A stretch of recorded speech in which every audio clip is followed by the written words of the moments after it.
بسم الله السلام عليكم ورحمة الله وبركاته. مجيء حمزة عبد القادر خليف وحن كم يدا هاي أرض دقيقة جامعة أبرار يونيفرسيتي كلية إنجينيرينج ديبارتمنت أوف سيفل إنجينيرينج. أنا هاي بشاف وحن جوجا اسمه مساجد أو قصة دقيقة ديني لا سبب أول ما إنه وحيت هاي إن براتك قاعدنا إن حبك أصعد شبكة سوق صار ريشيو شكله سأصعد وكبيلة كذا. بس أنا نفرض جامعة أبرار يونيفرسيتي إن أن نصيب يالنا ما أنت ماشان هل كان عن براتك لما يسترنكوا قاعدنا. بسم الله أولاً السلام الله عليكم ورحمة الله تعالى وبركاته.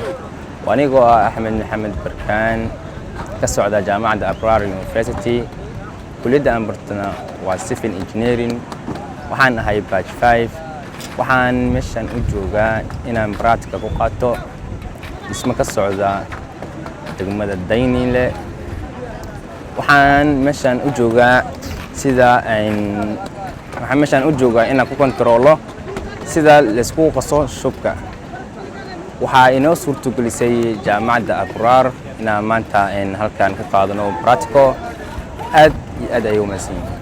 Bismillahir Rahmanir Rahim. Assalaamu alaykum warahmatullahi wabarakatuh.